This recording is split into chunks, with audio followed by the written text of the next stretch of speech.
Captain Jiho Kim stood on the bridge of his ship, watching the stars through the big window. The eternal dawn was coming home after 3 years in deep space. They had built new colonies on distant worlds and made contact with friendly alien traders. Jiho was tired but happy. Soon he would see Earth again. "Captain," said Mina Park from her station. She was his communications officer and oldest friend. "I'm getting strange signals from Earth. Something is wrong." Jiho walked to her station. "What kind of signals?" "Emergency broadcasts, military channels. They're all scrambled." Mina's face was pale. "Sir, I think Earth is under attack." The bridge went quiet. Hyun Lee, their young tactical officer, looked up from his screens. "Captain, I'm seeing massive energy signatures in Earth's orbit. Hundreds of ships." Jiho felt his heart sink. "Are they ours?" "No, sir. The design is completely alien. I've never seen anything like them." Through the ship's long-range sensors, they watched in horror. Giant alien warships surrounded Earth like angry wasps around a hive. Blue energy beams shot down from space, hitting cities across the planet. Each beam turned buildings into dust and people into nothing. "My God," whispered Mina. "They're killing everyone." Jiho grabbed the ship's communicator. "This is Captain Kim of the Eternal Dawn to any Earth forces. Please respond." Static filled the air. Then a weak voice came through. "Captain Kim, this is General Taiyang Ko, Earth Defense Command. We are under full assault by the Kethran Empire. All civilian evacuation attempts have failed. Military resistance is minimal. General, what are your orders?" "Stay away, Captain. Do not approach Earth. The enemy has 12 different alien species working together. We count over 2,000 warships. This is not a battle. This is extermination." On the main screen, they could see Earth burning. The blue-green planet that had been home to 8 billion humans was now covered in fire and smoke. Cities that had stood for thousands of years were gone in seconds. "Captain," said Hyun, tears running down his face. "I'm recording everything. Someone needs to know what happened here." Jiho nodded. The boy was right. If humanity was about to die, at least there would be a record. For 6 hours, they watched their world die. The alien ships were methodical and thorough. They hit every major city, every military base, every spaceport. Nothing was left standing. The oceans boiled. The atmosphere burned. Then something unexpected happened. A new voice came over the radio. It was calm and strong. "This is Dara Shin, Mars Colony Administrator, broadcasting on all human frequencies. Earth is lost, but humanity is not dead. All human settlements, all human ships, all human citizens, hear me now. Protocol 7 is now active. Total mobilization begins immediately." Jiho had heard of Protocol 7 but never thought it would be used. It was humanity's darkest plan, created in case their homeworld was ever destroyed. Hidden military bases, secret shipyards, and emergency government centers were scattered across dozens of star systems. "We are orphans now," Dara's voice continued. "Earth is gone, but her children live. We are angry and we will have justice. All ships are ordered to Haven Station in the Proxima system. We gather our strength, and then we make them pay." The communication ended, but its message was clear. Humanity had been preparing for this day. Deep in space, far from Earth, they had built a hidden empire. The aliens thought they had won, but they had only made humans very, very angry. "Set course for Haven Station," Jiho ordered. Maximum speed. As the Eternal Dawn turned away from their dead homeworld, other human ships appeared on their sensors. Mining vessels, transport ships, military escorts, and colony ships, all heading in the same direction. The aliens had tried to kill humanity in one strike, but humans were spread across the galaxy. "Captain," said Mina, "I'm getting reports from other colonies. Mars Colony survived the attack. The Jupiter mining stations are intact. The Alpha Centauri settlements are mobilizing their defenses." "How many people?" Jiho asked. "Initial reports suggest about 50 million humans survived across all colonies and ships. 50 million out of 8 billion. The aliens had murdered most of the human race in a single day. But 50 million angry humans with advanced technology and nothing left to lose was still a dangerous thing. "Sir," said Hyun, "why did they do this? Why did they kill Earth?" Jiho stared at the screen showing Earth's burning remains. "I don't know, son, but we're going to find out. And then we're going to make them regret it." The journey to Haven Station took 2 weeks. During that time, more human ships joined their convoy. Each ship brought stories of the attack and reports from other surviving colonies. The picture became clear. The Kethran Empire had planned this attack for months. They had studied human settlements and targeted Earth because they saw humans as a threat to their expansion. What the Kethrans didn't know was that humans had been studying them too.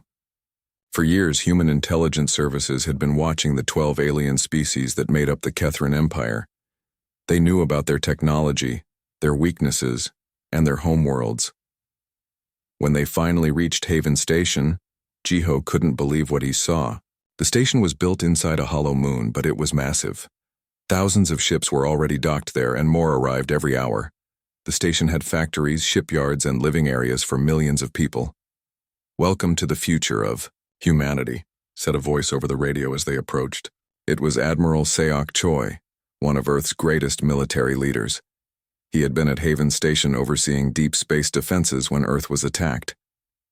As Jiho's ship docked, he felt something change inside him. The grief and shock were still there, but now there was something else.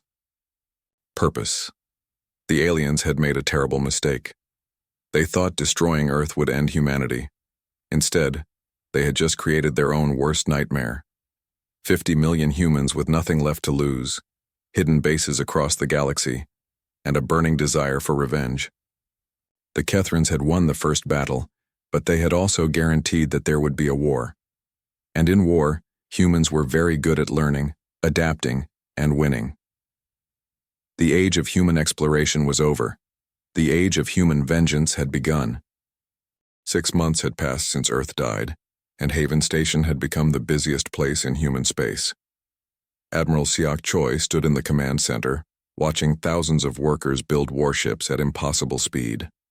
The hollow moon that once held a small research base now housed 20 million humans, all working toward the same goal. "Admiral," said Dr. Yuna Jang, entering the command center with a tablet full of data. "The new Wraith drive is ready for testing. We can make ships invisible to their sensors and phase through their shields." Seok nodded.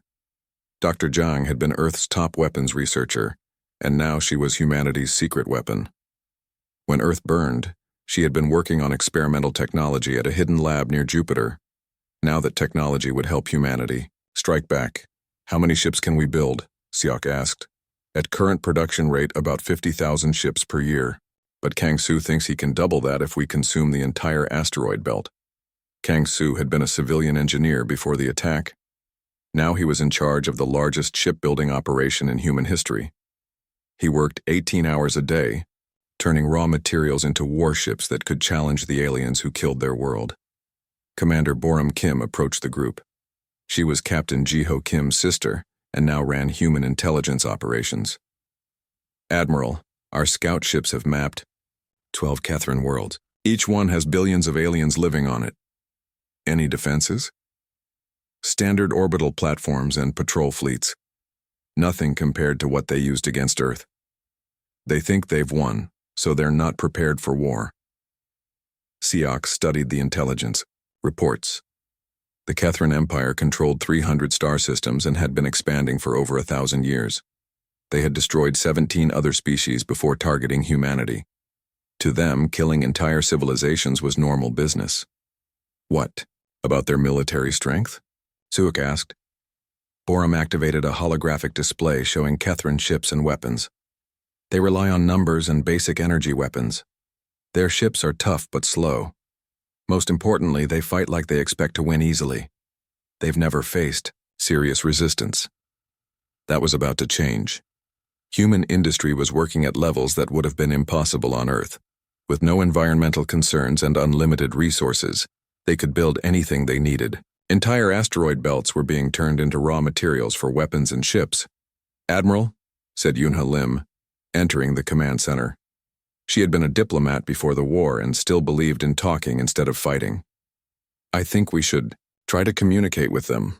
Maybe we can find a peaceful solution. Siak turned to look at her. They killed 8 billion people, Yuna. Men, women, children, elderly people, everyone. They did it in one day without warning or negotiation. What exactly would you like to discuss? Perhaps they had reasons we don't understand. Maybe it was a mistake. No mistake, said Borum, showing more intelligence data. We intercepted their communications during the attack. They called us pest species and rapid breeders that needed to be eliminated before we spread too far. Unha looked at the data and said nothing. Even she could see that the Kethrans had planned genocide, not war. Dr. Zhang activated another display showing her new weapons. The Wraith Drive isn't our only innovation. We've developed weapons that can disrupt alien nervous systems and shields, that can absorb their energy attacks and redirect them back at their ships. How do they work? Sayok asked. Human technology has always been about adaptation and innovation. We study problems and create solutions. The Kethrans use the same weapons and tactics they've used for centuries. We've spent 6 months studying every piece of alien technology we could find, and now we understand their weaknesses. The display showed test footage of human weapons destroying captured Kethran ships with terrifying efficiency. The aliens' thick armor meant nothing when human weapons could phase through it. Their powerful shields were useless when human ships could become invisible and attack from any direction. Admiral, said a young communications officer, we're getting reports from the outer colonies. Production is ahead of schedule on all fronts. The human colonies that survived the Earth attack had transformed overnight. Mining operations that once produced materials for cities and farms now created components for warships. Agricultural worlds grew food for soldiers and workers. Every human settlement had become part of the war machine. What about alien reactions? Salk asked Borum. The Kethrans haven't noticed our activities yet. They're too busy celebrating their victory and dividing up Earth's solar system among their member species. However, some of the neutral alien civilizations are starting to ask questions. 3 months earlier, representatives from the Veltarian Trade Federation had tried to contact Haven Station. They wanted to establish trade relationships with the surviving humans. Siak had refused to meet with them. Let me guess, said Yunha. They want to be friends now that Earth is gone. Exactly. The same aliens who ignored our diplomatic request when Earth was alive are suddenly very interested in talking to us. Sayok understood why. Before the attack, humanity had been seen as a young species that controlled only one star system. Now, they controlled dozens of systems and were building the largest fleet in galactic history. Other alien civilizations were starting to realize that humanity might be more dangerous than they had thought. What should we tell them? Yunha asked. Nothing. We don't need friends right now, we need weapons and ships. Dr. Yang pulled up another display showing the current state of human military production. We've completed our first test fleet, 5,000 ships equipped with Wraith technology. Captain Jiho Kim is leading the first mission into Kethran space next week. Siak smiled. Jiho had become one of their best special operations commanders, leading scouting missions and intelligence, gathering operations. His hatred for the Kethrans was matched only by his skill at staying invisible in enemy territory. What's his mission? Test our new stealth technology and gather information about Kethran military capabilities. Also, we want to study their reaction to losing a few ships. Just a few ships? We're not ready for a full attack yet, but we can start showing them that humanity is still alive and very angry. Borum activated a star map showing human and Kethran territories. Our scouts have identified several isolated Kethran patrol fleets. Perfect targets for testing our new weapons without alerting their main forces. Siak studied the map. The Kethran empire was massive, but it was also spread thin across hundreds of star systems. They had never faced an enemy that could strike anywhere at any time, then disappear before reinforcements arrived. How long before we're ready for major operations? 2 years minimum, said Kang Su, who had been listening quietly. We need time to build enough ships and train enough crews. Quality takes time, even with our new production methods. Then we use these 2 years to prepare them for what's coming, Shock decided. Small strikes, hit-and-run attacks, Psychological warfare. We want them scared and confused before the real war begins. Dr. Zhang nodded. Fear is a weapon too. The Kethrans have never faced an enemy they couldn't see coming. When our ships start appearing out of nowhere and destroying their patrols, they'll realize that killing Earth wasn't the end of humanity. It was the beginning of their own nightmare. As the meeting ended, Seok looked around at his team. 6 months ago, they had been scientists, engineers, diplomats, and soldiers working for a peaceful human civilization. Now they were the leadership of a species focused entirely on revenge. The Kethrans had wanted to eliminate humanity because they saw them as a threat. Instead, they had created exactly what they feared: a human civilization with unlimited resources, advanced technology, and absolutely nothing left to lose. In trying to prevent humanity from becoming dangerous, they had guaranteed it. Haven Station continued its work around the clock. Every day brought new ships, new weapons, and new volunteers ready to fight. The children of Earth were growing stronger, and soon the galaxy would learn what happened when you tried to make humans extinct. 2 years after Earth burned, Captain Ji-Ho Kim piloted his stealth ship through the darkness between stars. The Vengeance was one of humanity's new ghost ships, invisible to alien sensors and deadly beyond imagination. Ji-Ho and his crew were about to show the Kethran Empire what human anger looked like.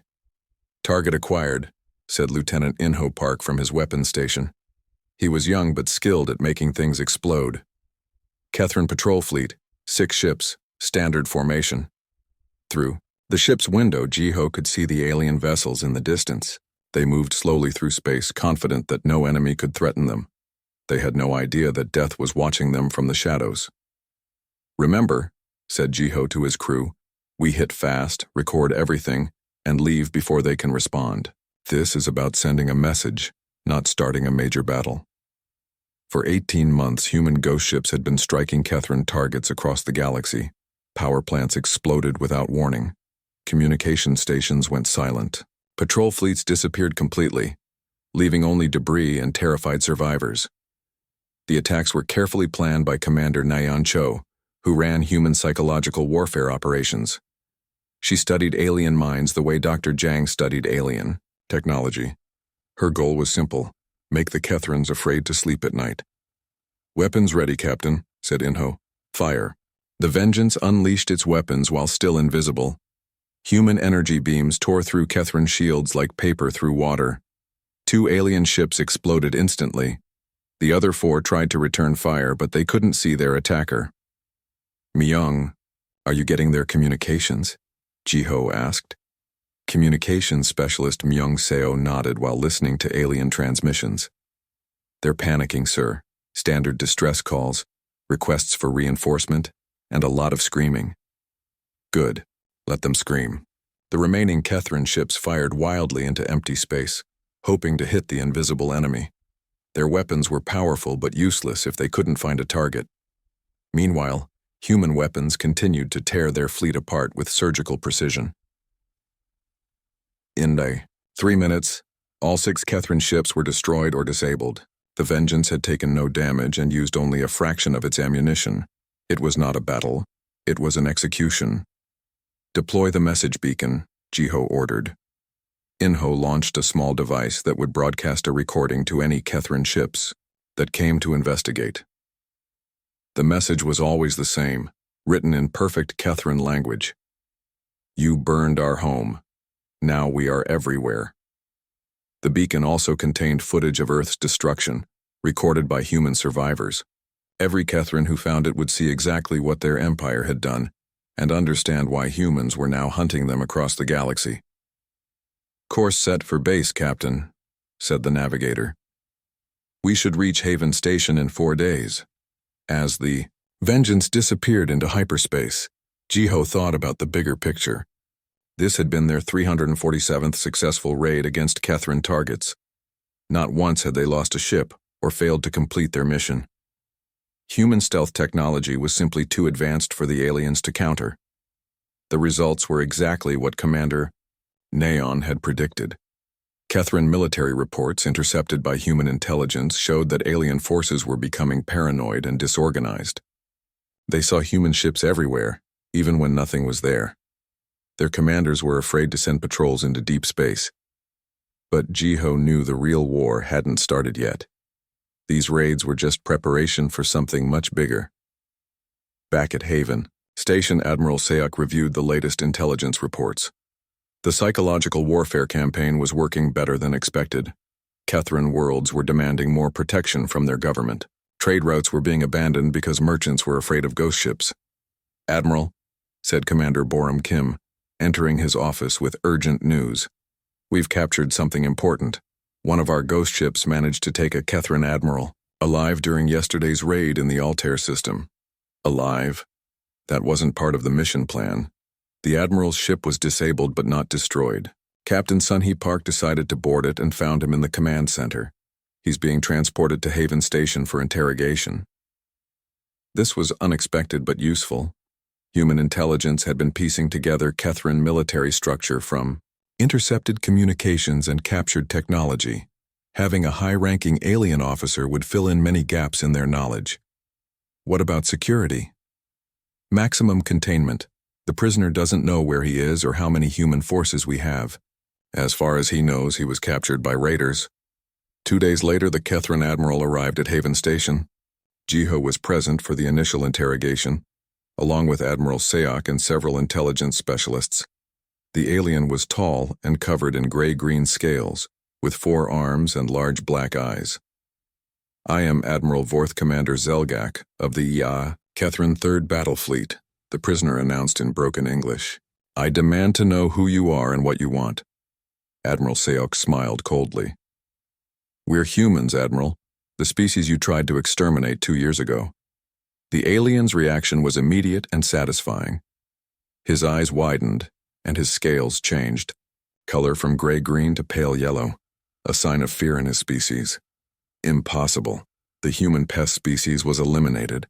We destroyed their breeding world completely." "You destroyed Earth," said Sayuk. "But humans are like weeds, Admiral. We grow everywhere, and we're very hard to kill." For the next several hours, they questioned the Kethran officer about his empire's military capabilities, political structure, and future plans. The alien initially refused to cooperate, but human interrogation techniques were very persuasive. What they learned was both useful and disturbing. The Kethran Empire was even larger than human intelligence had estimated. Over 400 star systems with a combined population of nearly 2 trillion beings. Their military had been expanding for centuries without facing serious opposition. Most importantly, they discovered why Earth had been targeted. The Kethrans saw rapid expansion as a threat to galactic stability. Any species that developed faster than expected was marked for elimination before they could become dangerous. "How many other species have you destroyed?" Boram asked. 23 in the last millennium," Zelgak answered. "It is necessary for galactic peace." "Peace," said Jiho quietly. "You call genocide peace." The interrogation continued for days, revealing the locations of major Kethran military bases, fleet concentrations, and command centers. By the time they were finished, human intelligence had a complete picture of their enemy's capabilities. But the most valuable information came from Zelgak's personal knowledge. He had been one of the commanders who planned Earth's destruction. He knew exactly how the attack had been organized and who had given the orders. The decision to eliminate the human pest species came from the Supreme Council itself, he explained. All 12 member species voted for immediate extermination. Admiral Sayuk made notes as the alien spoke. "Names. I want the names of every council member who voted to destroy Earth. You cannot possibly threaten the Supreme Council. They are protected by the largest fleet in galactic history." "We'll see about that," said Sayuk. After the interrogation was complete, they moved Zelgak to a secure holding facility. He would remain alive as a source of information, but he would never see freedom again. The Kethrans had shown no mercy to human civilians, so humans would show no mercy to Kethran military officers. "Admiral," said Dr. Jang, entering Sayuk's office, with a progress report. "Fleet construction is ahead of schedule. We now have 150,000 ships completed, with another 200,000 in various stages of construction. Timeline for completion: 18 months for the full fleet of 900,000 ships, all equipped with Wraith technology and the latest weapon systems. Siok nodded. The psychological warfare phase had been successful, but it was almost time for the real war to begin. Soon, humanity would launch the largest military operation in galactic history. What about crew training? Every human settlement is providing volunteers. We have more people wanting to fight than we have ships to put them in. That was not surprising. Every human alive had lost someone when Earth died. Friends, family members, colleagues. Everyone had a personal reason to hate the Kethrans. The ghost ship raids had given them hope, but what they really wanted was revenge on a scale that matched their loss. Begin preparing for Phase 2, Siok ordered. No more small raids. It's time to show the galaxy what 900,000 angry humans can do. The age of hiding in shadows was ending. Soon humanity would step into the light and show the Kethran Empire the true cost of genocide. 4 years after Earth became a memory, Fleet Admiral Daehyun Moon stood before the largest gathering of warships in galactic history. 900,000 human vessels stretched as far as his eyes could see, each one built for a single purpose, making the Kethran Empire pay for genocide. "Admiral," said Captain Sun Mi Yang from the bridge of her massive dreadnought. "Final fleet count is confirmed. 900,000 ships ready for deployment. All systems operational." Daehyun nodded as he watched the incredible sight through the viewing screen. Battleships longer than cities, destroyers that could phase through solid matter, and fighter squadrons that moved like deadly clouds through space. This was humanity's answer to extinction. Each ship was a masterpiece of human engineering. Dr. Yuna Zhang's innovations had produced vessels that could become invisible, weapons that learned from each battle, and shields that turned enemy fire into fuel for human weapons.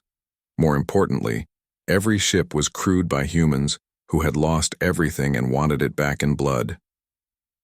Engineering Chief Gi-Hoon Woo reports, "All ships are fully supplied and ready for extended operations," said Admiral Haeun Kim from her command post. She controlled the reconnaissance fleet, 50,000 scout ships that could map entire star systems while remaining completely invisible. The logistics of maintaining such a massive fleet were staggering. Entire asteroid belts had been consumed to provide raw materials. Hundreds of automated factories worked around the clock, producing ammunition, spare parts, and supplies. The human industrial complex had grown beyond anything that existed when Earth was alive. "What about crew readiness?" Daehyun asked. General Sang-Hyuk Lee stepped forward. He commanded the Human Marine Corps, soldiers trained to fight on alien worlds with gravity, atmosphere, and conditions that would kill normal humans. Every Marine has completed training for combat in 12 different alien environments. We're ready to take and hold any world in Kethran space. The Marines were perhaps humanity's most dangerous innovation. Using advanced medical technology, they had been enhanced to survive in conditions that would kill unprotected humans. They could fight in poisonous atmospheres, extreme temperatures, and gravity fields that would crush normal soldiers. "Admiral," said Communications Officer Ji-Hye Park, "we're receiving a transmission from neutral space. The Veltarian Trade Federation wants to discuss terms for avoiding conflict." Daehyun almost smiled. 6 months ago, no alien civilization paid attention to humanity. Now they were all desperate to avoid becoming targets of human anger. "Put me through to their representative." The screen showed a tall, thin alien with blue skin and 3 eyes.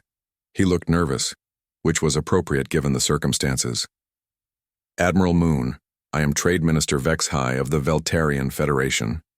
We wish to assure you that our government had no involvement in the attack on Earth." "I know," said Daehyun simply. "You weren't important enough for the Kethrans to ask for help."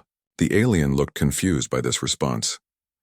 We wish to offer our support for your campaign against the Kethran Empire. Perhaps we could provide supplies or intelligence." "We don't need your help, but I'll give you some advice. Stay out of our way. Any civilization that interferes with human operations will be considered hostile." "What about civilian populations? Surely you don't intend to harm innocents?" Daehyun's expression grew cold. The Kethrans didn't worry about innocent humans when they burned our children alive. However, unlike them, we make a distinction between military and civilian targets. Stay neutral, and your people will be safe. The transmission ended, leaving the alien to wonder whether humanity could be trusted. The answer was simple. Humans kept their promises, both good and bad. They would protect neutral civilians and destroy enemy combatants with equal efficiency. "Admiral," said Captain Sunmi, "I'm receiving reports from the outer perimeter. Our scout ships have detected movement in Kethran space. They're mobilizing their fleets." This was expected. For 2 years, human ghost ships had been conducting psychological warfare against the Kethran Empire. The aliens knew that humanity had survived and was planning something big. Intelligence reports suggested they were gathering their forces for a massive defensive operation. "How many ships are they deploying?" Daehyun asked Admiral Haeun. "Current estimates suggest 400,000 Kethran vessels spread across 50 star systems. They're trying to protect their most important worlds while maintaining offensive capability." 400,000 ships was an impressive force, the largest military deployment in Kethran history. Under normal circumstances, it would be enough to conquer half the galaxy, but these were not normal circumstances. "They still don't understand what they're facing," said General Sang-yuk. "They think this is a conventional war between equals." He was right. The Kethrans had never faced an enemy with technology as advanced as humanity's current capabilities. Their ships relied on thick armor and powerful shields, defenses that meant nothing when human weapons could phase through solid matter. Their tactics assumed they would see their enemies coming, an assumption that became useless when human ships were completely invisible. Most importantly, they had never fought an enemy with nothing left to lose. Human crews would take risks that no sane military would consider, because death in battle was preferable to living with the memory of Earth's destruction. "Fleet Admiral," said Secretary Yunha Lim, approaching his command station. She had finally accepted that diplomacy was impossible with genocidal aliens. "Representatives from the Cosmic Assembly of Free Worlds are requesting permission to observe our operations." The Cosmic Assembly was a loose alliance of smaller civilizations that had remained neutral during Earth's destruction. Now they wanted to watch humanity's revenge campaign, probably to decide whether humans were potential allies or future threats. "Permission granted," said Daehyun. "Let them see what happens when you try to exterminate humanity." The observers would serve a useful purpose. When the war was over, they would return to their governments with first-hand accounts of human military capabilities. Every civilization in the galaxy would learn that genocide had consequences. "Admiral," said Dr. Yang over the communications system, "all ships have been equipped with the latest weapon upgrades. We've also installed AI combat systems that will learn and adapt during battle." The AI systems were perhaps humanity's most revolutionary innovation. Each ship's computer would analyze enemy tactics in real time, then share that information with every other ship in the fleet. The longer a battle continued, the better human forces would become at winning it. "What about the new Titan-class ships?" Daehyun asked. 500 Titan-class dreadnoughts ready for deployment.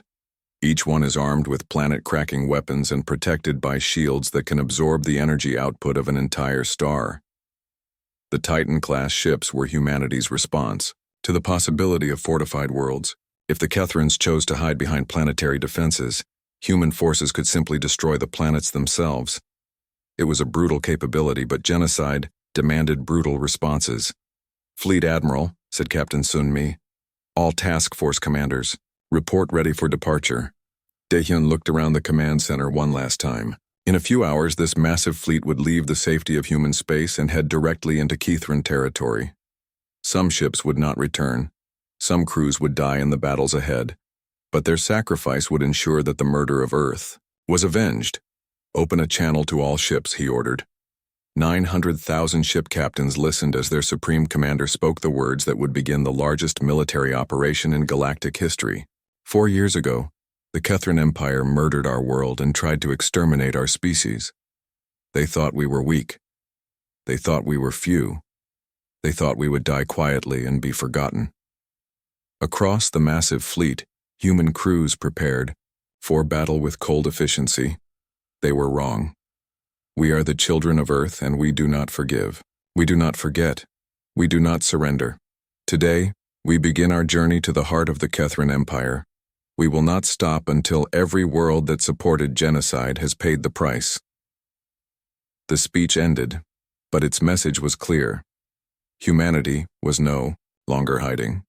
The time for shadows and psychological warfare was over. 900,000 ships full of angry humans were about to remind the galaxy what happened when you tried to make them extinct. All ships, Daehyun commanded. Prepare for departure. Target Kethrin space. Mission total victory. The Kethrin Empire had ruled 300 star systems for over 1,000 years. Their fleets had destroyed 23 different species, without ever facing serious resistance. But as 900,000 human warships emerged from hyperspace, at the edge of their territory, even the most arrogant Kethrin commanders realized that something had changed in the galaxy. Supreme Admiral Seok Choi stood on the bridge of the command ship Earth's Revenge, watching as his massive fleet took formation. Each ship was a weapon forged from human anger and alien technology, crewed by people who had lost everything and wanted it back in blood. "Admiral," said Captain Ji-ho Kim from his position aboard the assault ship Final Justice. "Scout reports indicate heavy Kethrin defenses around their border worlds. They're expecting us." "Good," said Seok. "Let them see us coming. Let them know exactly what they've brought upon themselves." The first battle took place at Nexos Prime, a heavily fortified Kethrin military world protected by orbital platforms and a fleet of 2,000 warships. The aliens had positioned themselves in a defensive formation that had worked against previous enemies for centuries. It lasted exactly 17 minutes. Human ships phased through Kethrin shields like ghosts through walls. Weapons that could adapt to enemy defenses tore through alien armor as if it were made of paper. The Kethrin fleet was destroyed so quickly that most of their ships never had a chance to return fire. But this battle was about more than military victory. As the Kethrin defenses crumbled, Wing Commander Yejin Ha led her fighter squadrons to the surface of Nexos Prime. Their mission was not conquest, it was liberation. For 300 years, the planet had been home to a slave species called the Threnodi. The Kethrins had conquered their world and forced the survivors to work in weapons factories. Now, human Marines under Colonel Jinwoo Park landed on the surface and began freeing every slave they could find. "This is Colonel Park." To all units, Jinwoo broadcast as his soldiers secured the planet.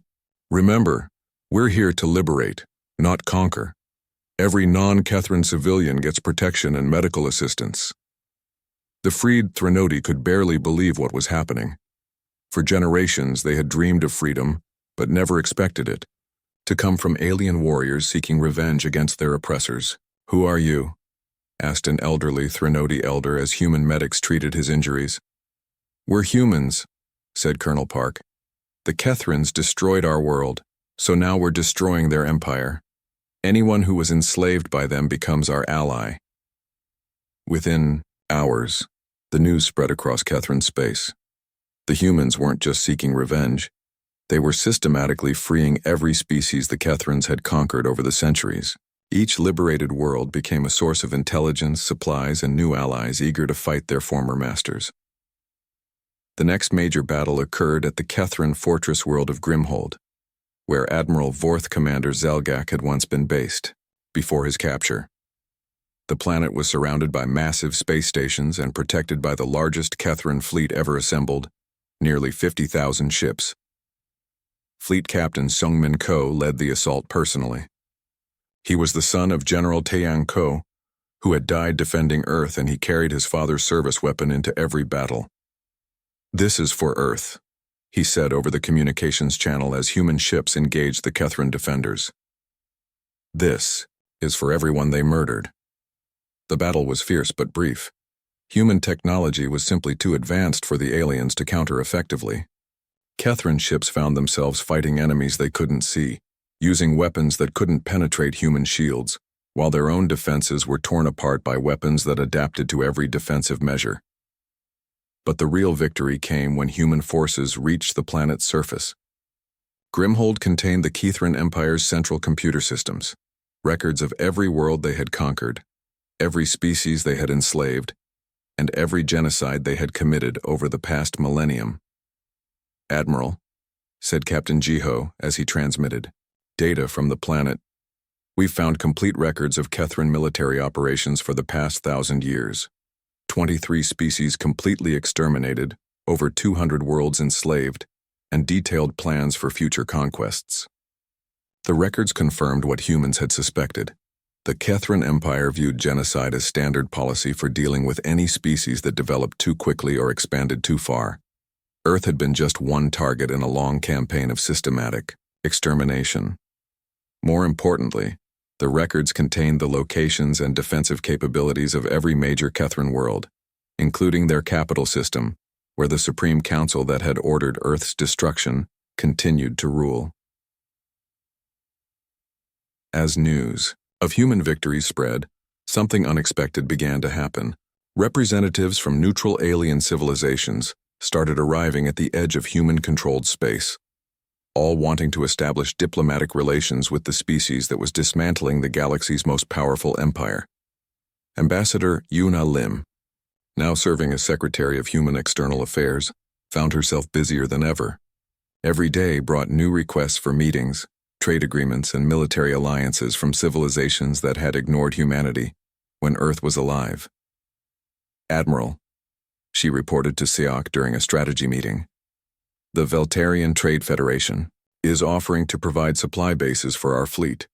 The Cosmic Assembly wants to formally recognize human territorial claims. Even the Andromedans are asking about establishing diplomatic relations. Siak understood what was happening. Fear was reshaping galactic politics. Civilizations that had considered the Kethrans untouchable were now watching humans tear through their defenses with terrifying ease. Everyone wanted to be on humanity's good side before the war ended. What do they want in return? Siak asked. Guarantees that we won't expand into their territory once the Kethrans are defeated. They're afraid we'll replace one galactic empire with another. It was a reasonable fear. Humanity now controlled the most powerful military force in the galaxy. They could easily conquer any civilization they chose. But that wasn't what Earth's children wanted. Tell them humanity has no interest in conquest, said Siak. We just want justice for our dead and protection for the species the Kethrans enslaved. The war continued for 6 more months, with human forces systematically destroying Kethran military installations while liberating enslaved populations. Each victory brought new allies and more evidence of Kethran crimes against other species. The final battle took place at Keth Prime, the Kethran homeworld and seat of their empire. The planet was protected by the largest space fortification ever constructed, orbital platforms that could destroy entire fleets and ground defenses that had never been breached. Captain Jiho Kim, now commanding the super dreadnought Earth's Memory, led the final assault. As his ship approached the Kethran capital, he thought about all the humans who had died 4 years earlier, and all the aliens who had suffered under Kethran rule for centuries. This is Captain Kim to all ships, he broadcast as the human fleet surrounded Keth Prime. Today we finish what they started when they murdered our world. For Earth, for justice, for everyone who never got to see this day. The battle for Keth Prime was witnessed by representatives from every major galactic civilization. They watched in stunned silence as humanity's technological superiority overwhelmed defenses that had protected the Kethran homeworld for 1,000 years, but the real shock came after the military victory. Instead of destroying the planet or enslaving its population, humans established a protective occupation. Kethran civilians received food, medical care, and security, while their government was peacefully dissolved and replaced with a system that included representatives from all the species they had previously oppressed. Why? Asked a Kethran civilian as human medics treated his injuries. We destroyed your world. Why are you helping us? The human medic looked up from his work. Because we're not you. We don't murder children and call it peace. The transformation of Keth Prime became a model for humanity's approach to the conquered Kethran worlds. Military forces were eliminated or disbanded. Governments were restructured to include formerly enslaved species. War criminals were tried and punished, but civilian populations received protection and assistance. Within a year, the Kethran Empire had been completely dismantled and replaced by the Terran Accord. a new galactic government based on protection, rather than conquest. Humanity, having lost their homeworld, became the galaxy's guardians, ensuring that no other species would face extinction at the hands of aggressive empires. Admiral Siak stood in the ruins of Sol, on what remained of Earth 5 years after the Great Burning. The planet was slowly healing, its atmosphere clearing and its radiation levels dropping. Someday, humans might live here again. Captain Jiho, now an old man with gray hair and tired eyes, stood beside him among the broken buildings where millions had once lived and worked. Was it worth it? Jiho asked quietly. Siak looked up at the sky, where human ships maintained eternal patrol routes, protecting Earth's grave from anyone who might disturb it. 8 billion people died here, he said. But because of what we did afterward, no other species will ever face genocide again. Yes, it was worth it. The memorial service that day was attended by representatives from over 200 different species, many of them freed from Kethran slavery by human forces.